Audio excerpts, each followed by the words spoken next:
Major types of DC to DC converters. So fixed DC నుంచి variable DCలోకి convert చేసే దాంట్లో మనకి మేజర్గా 4 టైప్స్ ఆఫ్ కన్వర్టర్స్ ఉన్నాయన్నమాట. ఒకటి వచ్చి బక్ కన్వర్టర్. ఈ బక్ కన్వర్టర్ని మనం ఏమంటాం అంటే స్టెప్ డౌన్ కన్వర్టర్ అంటాం. ఓకేనా. Next Boost converter. బూస్ట్ కన్వర్టర్ని మనము స్టెప్ అప్ కన్వర్టర్ అంటాం. బక్ బూస్ట్ కన్వర్టర్ అంటే రెండు step down and step up రెండు కలిసి ఉన్నటువంటి కన్వర్టర్ అనమాట. అంటే మనకి ఏది నీడ్ అయితే దాన్ని ఆ పర్టికులర్ టైంలో ఆపరేట్ చేసి మనం కంట్రోల్ చేస్తాం. ఓకేనా. So next cook converter.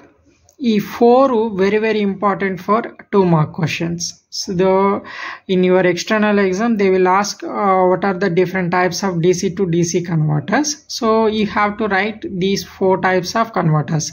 But basically according to JNTU syllabus, so for a third year students, so you have only 3 converters in your syllabus.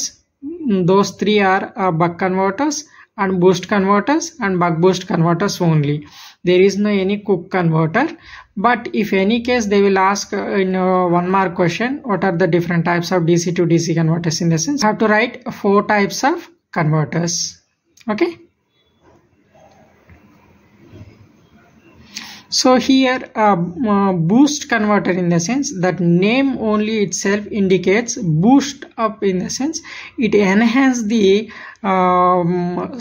Electrical energy అనమాట. అంటే ఏదైతే మనం ఎలక్ట్రికల్ ఎనర్జీ ఇక్కడ డీసీ పవర్ సప్లై తీసుకున్నామో దాన్ని ఇక్కడ enhance చేస్తుంది అనమాట. అంటే ఇన్పుట్ ఏదైతే ఉంటుందో ఆ ఇన్పుట్ తక్కువ ఉంటుంది, వచ్చేటువంటి అవుట్పుట్ వోల్టేజ్ అనేటువంటిది ఎక్కువ అవుట్పుట్ వోల్టేజ్ వస్తుంది అనమాట లోడ్ దగ్గర. ఓకేనా. సో దీన్ని మనం బూస్ట్ కన్వర్టర్ అంటాం. ఇప్పుడు బక్ కన్వర్టర్ అంటే ఏంటంటే ఈ బూస్ట్ కన్వర్టర్ని గుర్తుపెట్టుకుంటే చాలు, దానికి ఆపోజిట్ ఈ బక్ కన్వర్టర్ అనమాట. సో బూస్ట్ కన్వర్టర్ అంటే ఏంది, బూస్ట్ అప్ అంటే ఇంక్రీజ్ చేయడం, ఎన్హాన్స్ చేయడం అనమాట. అంటే అది స్టెప్ అప్ కన్వర్టర్. ఇంకా బక్ కన్వర్టర్ అంటే ఆటోమేటిక్గా అది స్టెప్ డౌన్ కన్వర్టర్ అని మనకు అర్థమైపోతుంది. ఈ స్టెప్ డౌన్ కన్వర్టర్ ఏమవుతుంది అంటే ఇన్పుట్ ఏమో హై ఉంటుంది, అవుట్పుట్ ఏమో లో ఉంటుంది అనమాట. అంటే హై వోల్టేజ్ ఏదైతే హై డీసీ వోల్టేజ్ ఉంటుందో ఆ హై డీసీ వోల్టేజ్ని లోడ్ దగ్గర లో వోల్టేజ్గా మనం కన్వర్ట్ చేస్తాం. అంటే తక్కువ లోడ్ ఉన్నటువంటి వాటికి ఈ స్టెప్ డౌన్ కన్వర్టర్ని యూజ్ చేస్తాం అనమాట. ఓకేనా.